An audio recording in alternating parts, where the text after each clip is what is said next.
अगर लाइफ में किसी सिचुएशन की वजह से या किसी रीजन से आप अकेले हो जाते हो तो डरो नहीं, अकेले रहना सीखो, प्रॉब्लम को फेस करना सीखो। क्योंकि जो अकेला भीड़ से अलग चलता है दुनिया उसी को पूछती है। ये कहावत सही ही कही गई है कि झुंड में तो भेड़ चलते हैं, शेर अकेला ही चलता है। शेर अकेला है पर सब शेर ही बनना चाहते हैं, कोई भेड़ नहीं बनना चाहता। लेकिन तब भी जब कुछ नया करना हो तो दुनिया क्या कहेगी कि डर से कुछ नहीं करते और भेड़ का कैरेक्टर अपना लेते हैं। यहाँ तक कि कोई और कुछ नया या बड़ा सोचता है तो वो ये काम नहीं कर पाएगा। ये काम आसान नहीं है, ये सबके बस का नहीं है, तुम्हारे बस का नहीं है, दुनिया के हिसाब से चलो, ये कहकर उसे डिमोटिवेट किया जाता है। भेड़ की क्वालिटी वो भी अपना ले, ये कोशिश की जाती है। क्योंकि जब उनकी खुद की सोच सीमित है तो वो किसी और को कैसे ऊंची उड़ान भरने को कह सकते हैं। इसलिए जो सोच आपको डिमोटिवेट करे, लाइफ में कुछ नया बड़ा करने से रोके, ऐसी सोच और बातों से दूर रहना चाहिए, अकेले रहना चाहिए। हाँ, ये सच है कि अकेले रहना आसान नहीं है, लेकिन अकेले रहने से हमें वो क्वालिटी आती है जो दुनियादारी में रहने से नहीं आती। अकेले रहने वालों में कई ऐसी क्वालिटी होती है जो किसी और में नहीं होती है। उनमें से कुछ क्वालिटी ये हैं। पहली क्वालिटी, यूनिक पर्सनालिटी। जो अकेले रहते हैं उनकी खुद की यूनिक पर्सनालिटी होती है।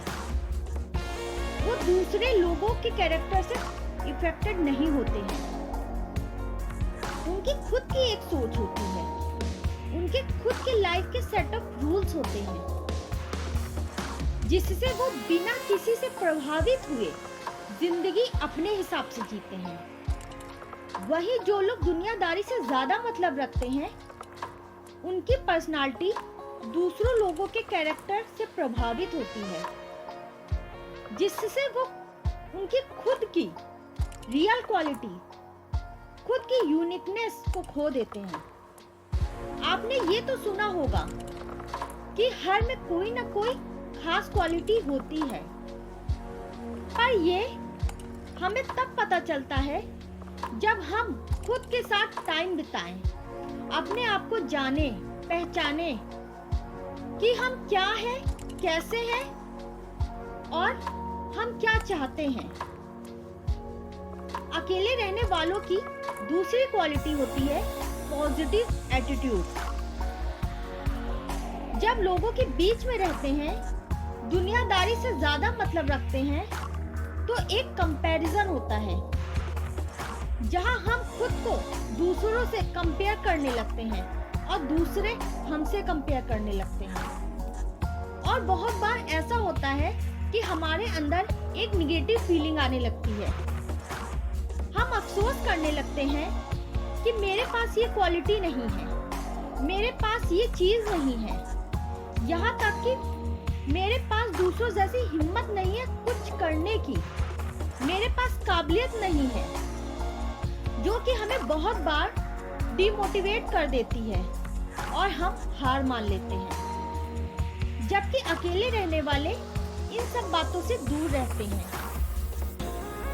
वो किसी को जज नहीं करते, वो बस खुद को जानते हैं, पहचानते हैं और समझते हैं कि वो किस चीज में अच्छे हैं, किस चीज में खराब हैं, और अपनी हर चीज को वो एक्सेप्ट करते हैं।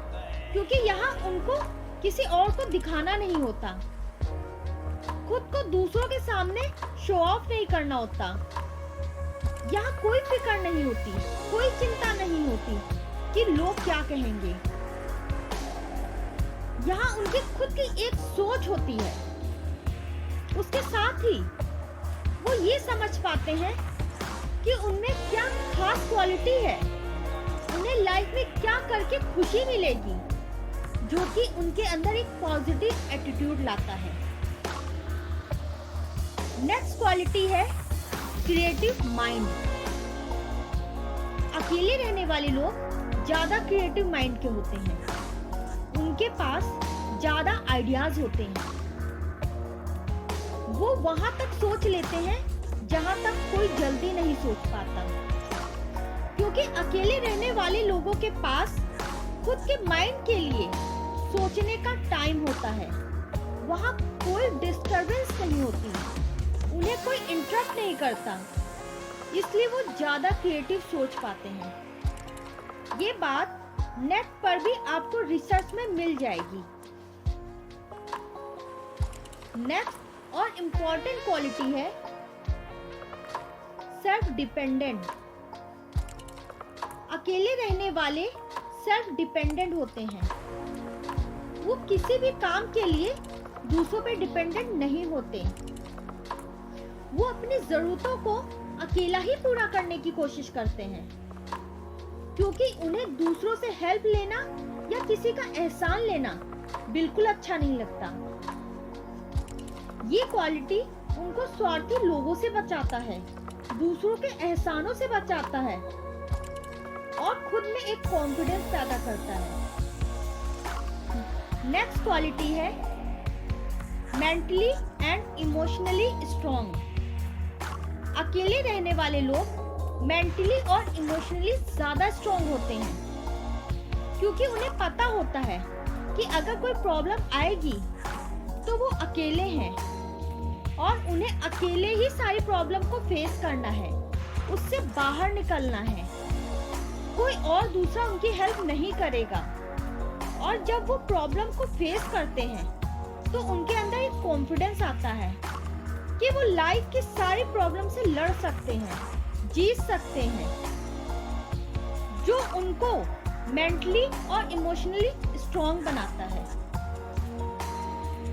अकेले रहने वालों की सेकंड लास्ट क्वालिटी है सेल्फ रिस्पेक्ट। अकेले रहने वालों को अपनी लाइफ की सारी प्रॉब्लम से खुद ही लड़ना होता है, खुद ही उससे बाहर आना होता है और वो किसी और से जल्दी हेल्प भी नहीं लेते, तो उनमें खुद के लिए एक सेल्फ रिस्पेक्ट होती है, क्योंकि वो जब किसी और से हेल्प नहीं ले रहे हैं तो वो दूसरों की क्यों सुने। इसलिए वो किसी को भी खुद को हल्के में लेने नहीं देते। अकेले रहने वाले फालतू में किसी पचड़े में नहीं पड़ते और जब पड़ते हैं तो उनकी खुद की एक स्ट्रॉन्ग सोच होती है, जिससे दूसरे भी उनको हल्के में नहीं लेते। लास्ट और very important quality high success rate. अकेले रहने वालों के सक्सेस के चांस ज्यादा होते हैं, क्योंकि उनका खुद का चॉइस होता है कि उन्हें क्या करना है, कैसे करना है। उनके खुद के लाइफ के रूल्स होते हैं, जिसके हिसाब से वो काम करते हैं। अकेले रहने की वजह से उनके पास खुद के लिए टाइम होता है, जिसमें वो खुद को समझ पाते हैं कि उनके पास क्या क्वालिटी है, उनका क्या निगेटिव पॉइंट है और उनको लाइफ से क्या चाहिए, जिसके हिसाब से वो खुद के लिए प्लानिंग करते हैं, तैयार होते हैं और अपना एक टारगेट सेट करते हैं। उनका टारगेट जो वो चाहते हैं वो होता है, दुनिया के हिसाब से नहीं होता।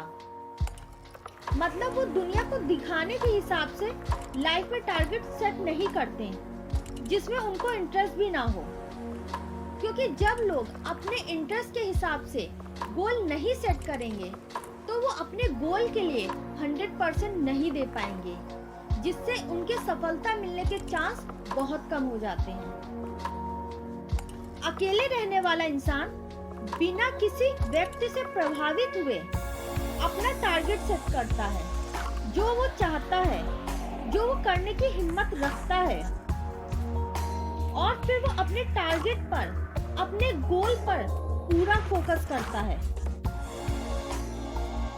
जो इंसान अपने गोल पर पूरा फोकस करे और अपना 100% दे, उसके सक्सेस पाने के चांस ऑटोमेटिक ही बढ़ जाते हैं।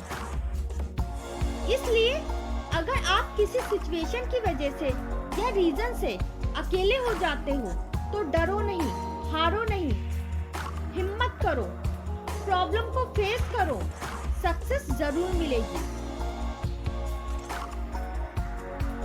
अगर आपको ये वीडियो पसंद आया हो या थोड़ी सी भी पॉजिटिव फीलिंग आई हो तो प्लीज लाइक और सब्सक्राइब करें और ज़्यादा से ज़्यादा लोगों तक शेयर करें।